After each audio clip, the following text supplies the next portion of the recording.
प्रधानमंत्री ने कहा कि देश और देशवासियों के सपने एक ही हैं और राष्ट्र के विकास में ही हमारी प्रगति निहित है।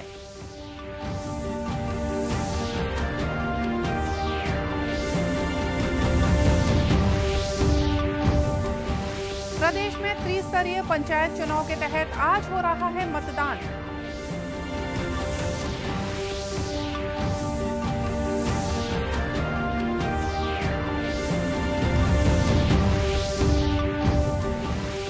देश में 159 करोड़ 67 लाख से ज्यादा कोविड रोधी टीके लगाए गए।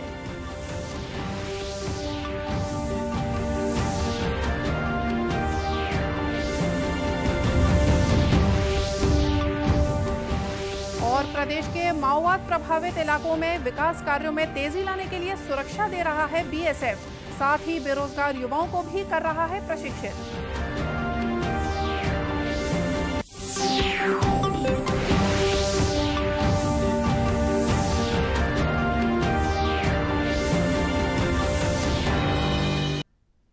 नमस्कार, आप देख रहे हैं दूरदर्शन समाचार। मैं हूं मोनिका शर्मा और आइए अब देखते हैं समाचार विस्तार से। प्रधानमंत्री नरेंद्र मोदी ने कहा है कि देश और देशवासियों के सपने एक ही हैं और राष्ट्र के विकास में ही हमारी प्रगति निहित है। उन्होंने कहा कि यही भावना और समझ नए भारत के लोगों की सबसे बड़ी ताकत बनती जा रही है।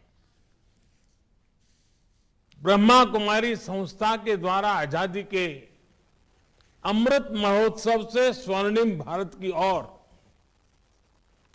एक बहुत बड़े अभियान का प्रारंभ हो रहा है।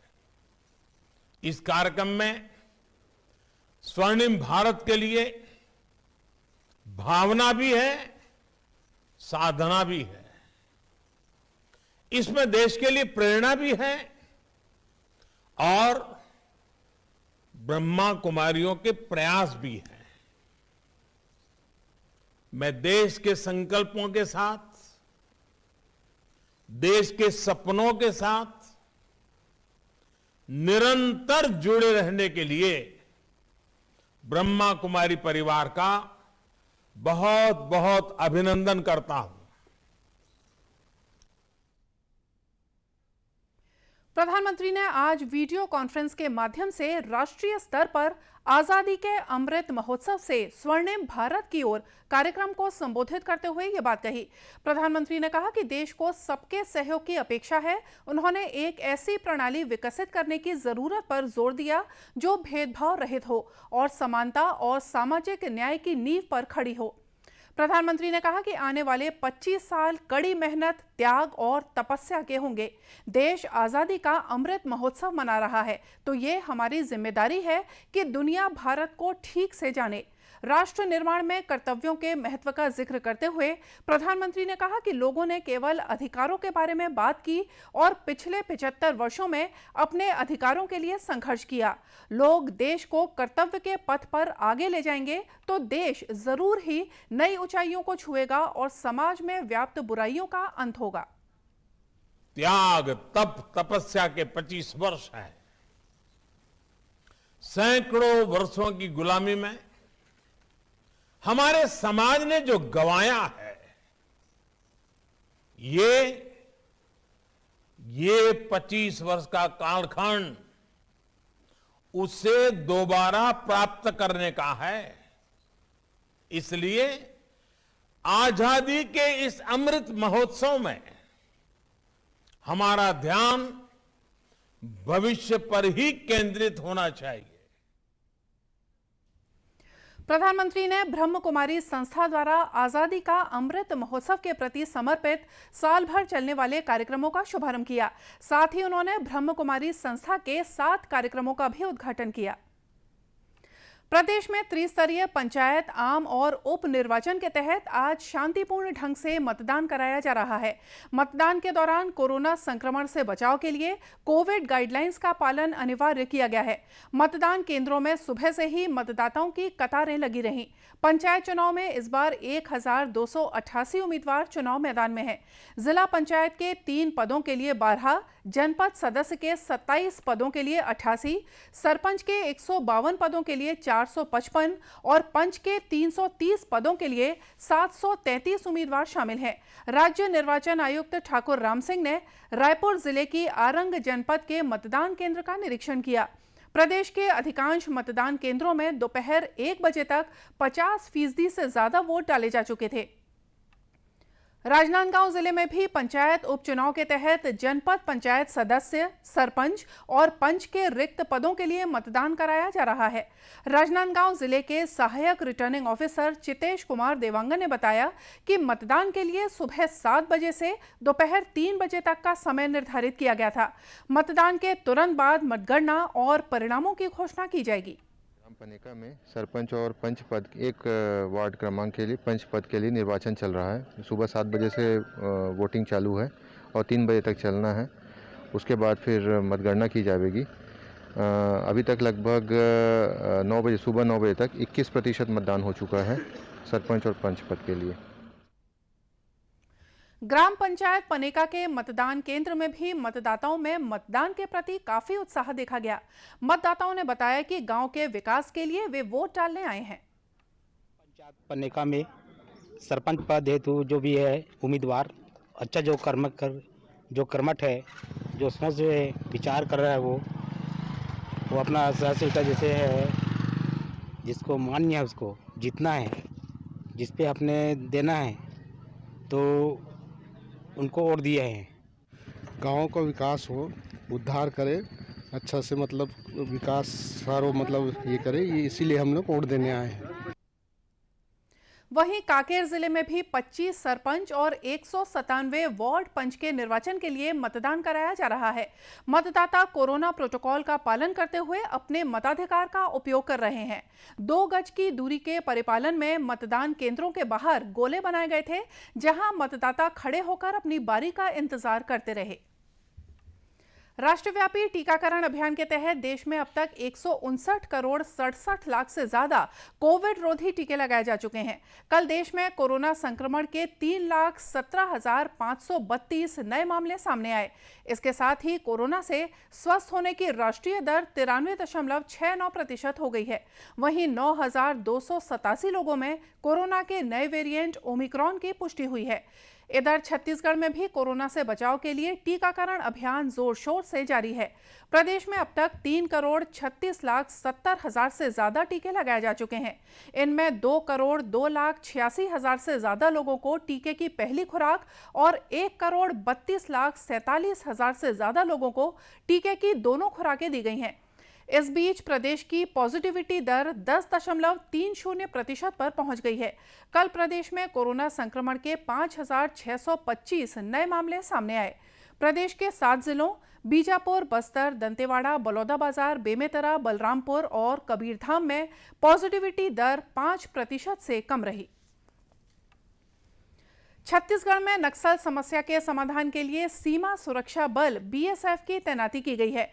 कांकेर जिले के संवेदनशील इलाकों में सीमा सुरक्षा बल की 8 टुकड़ियां अपने कर्तव्यों को सफलतापूर्वक अंजाम दे रही हैं। सीमा सुरक्षा बल अपनी तैनाती के बाद अंदरूनी इलाके में कैंप स्थापित कर ग्रामीणों का भरोसा जीतने में कामयाब हुआ है। सीमा सुरक्षा बल के कार्यवाहक महानिरीक्षक एसएस डबास ने भिलाई बीएसएफ मुख्यालय में एक प्रेस वार्ता में ये जानकारी दी। श्री डबास ने दूरदर्शन समाचार से बातचीत में बताया कि सीमा सुरक्षा बल ने कांकेर जिले में अपने कठिन प्रयासों से कांकेर जिले के सक्रिय 102 हार्डकोर नक्सलियों को आत्मसमर्पण कराकर देश की मुख्य धारा में जोड़ने में सफलता हासिल की है। कार्यवाहक महानिरीक्षक ने बताया कि नक्सल प्रभावित क्षेत्रों में सीमा सुरक्षा बल ने सामाजिक उत्तरदायित्व का निर्वहन भी बखूबी किया है। विकास कार्यों में तेजी लाने के लिए सुरक्षा दी जा रही है, तो वहीं बेरोजगार युवाओं को स्किल डेवलपमेंट प्रोग्राम के तहत ट्रेनिंग भी दी जा रही है। हम जितने भी सरकार के विकास कार्य हैं उसमें अपनी सिक्योरिटी प्रदान करके उन विकास कार्यों की गति में हमने वृद्धि की है। और वो जैसे ब्रिज बनना, सड़क बनना और मोबाइल टावर इस इलाके में लग गए हैं। साथ ही स्कूल की बिल्डिंग्स का निर्माण कराया गया है और स्किल डेवलपमेंट की ट्रेनिंग हम दे रहे हैं। युवकों को, ताकि वो नक्सल की तरफ ना जाएं। और इसी तरह से हम कोशिश कर रहे हैं उनको ट्रेनिंग देके कि वो सिक्योरिटी फोर्सेज में भर्ती हों, तो वो भी ट्रेनिंग हम उनको दे रहे हैं। और इन सभी योजनाओं का हमें बहुत लाभ मिला है। और नक्सल की तरफ अभी जाना उन्होंने, जवानों ने, जो यूथ हैं एरिया के, उन्होंने जाना बंद कर दिया। कार्यवाहक महानिरीक्षक ने यह भी बताया कि सीमा सुरक्षा बल भिलाई इस्पात संयंत्र की जीवनदायिनी रावघाट माइंस की सुरक्षा के लिए कटिबद्ध है। प्रदेश में किसानों और पशुपालकों की आमदनी बढ़ने में शासन की योजनाएं काफी उपयोगी साबित हो रही हैं। अपने नवाचारों से किसान इन योजनाओं का लाभ उठा रहे हैं। ऐसे ही नवाचार दुर्ग जिले के ग्राम पाहंदा के किसान राजेंद्र साहू ने किया है।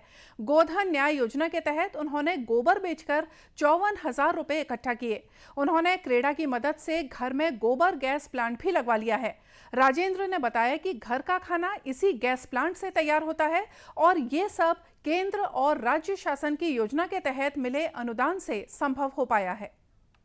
छत्तीसगढ़ सरकार ने गोधन न्याय योजना और गांव में गौठान बना करके गौ माता का जो गोबर खरीदी का कार्य किया है, वास्तव में बहुत ही सराहनीय पहल है पशुपालकों के लिए, क्योंकि हम गोबर का उपयोग कंडा बनाने के लिए उपयोग करते हैं और खाद के रूप में उपयोग करते हैं, लेकिन हम तो गोबर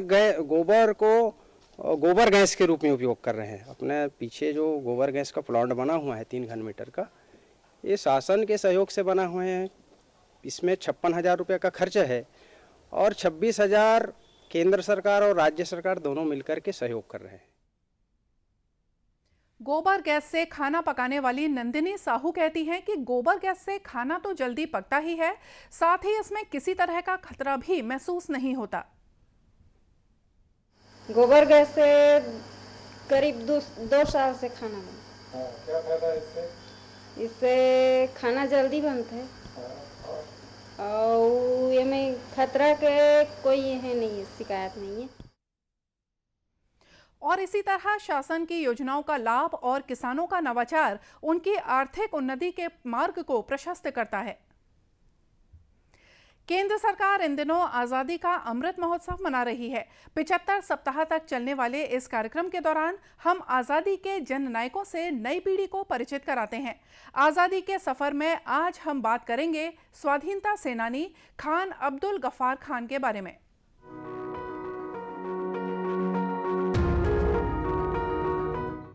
आज हम स्वाधीनता सेनानी खान अब्दुल गफ्फार खान को श्रद्धांजलि अर्पित कर रहे हैं। उनका निधन 20 जनवरी 1988 को हुआ था।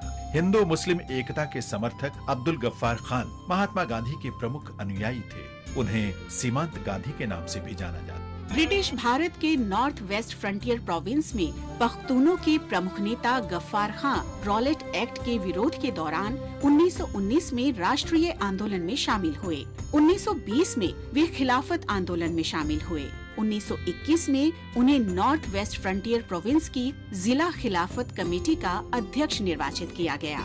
खान ने 1929 में खुदाई खिदमतगार नामक संगठन की स्थापना की, जिसका भरोसा साम्राज्यवाद विरोधी अहिंसक आंदोलन में था। हम खुदाई खिदमतगार हैं, लेकिन आपको बताना चाहता हूँ कि खुदा को खिदमत की जरूरत नहीं है। खुदा की खिदमत खुदा की मखलूक की खिदमत। यहाँ बदकिस्मती ये है, दुनिया में और हिंदुस्तान में अगर आप देखें, मखलूक जो है मुसलमान मखलूक मुसलमान को समझता है, हिंदू मखलूक हिंदू को समझता है, ईसाई मखलूक ईसाई को समझता है, यहूदी मखलूक यहूदी को समझता। हम उनको कहते कि नहीं, ऐसा नहीं है, ये सब जो है ये सब खुदा के मखलूक। लोगों के बीच खुदाई खिदमतगार लोकप्रियता के कारण औपनिवेशिक सरकार ने खान और उनके समर्थकों पर दमन की कार्रवाई तेज कर दी। खान ने भारत के विभाजन का कड़ा विरोध किया था। जून 1947 में खान और अन्य खुदाई खिदमतगार नेताओं ने ब्रिटिश अधिकारियों के लिए औपचारिक रूप से बन्नो प्रस्ताव जारी किया। प्रस्ताव में मांग की गई थी कि पश्तूनों को स्वतंत्र पश्तूनिस्तान में रहने का विकल्प दिया जाए, लेकिन ब्रिटिश सरकार ने इस प्रस्ताव को मानने से इनकार कर दिया, जिसके बाद खान और उनके बड़े भाई अब्दुल जब्बार खान ने नॉर्थ वेस्ट फ्रंटियर प्रोविंस में 1947 के जनमत संग्रह का बहिष्कार कर दिया। 1987 में खान अब्दुल गफ्फार खान को भारत रत्न से सम्मानित किया गया। ये सम्मान प्राप्त करने वाले वे भारत से बाहर के पहले व्यक्ति थे। इस महान राष्ट्रवादी को भावभीनी श्रद्धांजलि।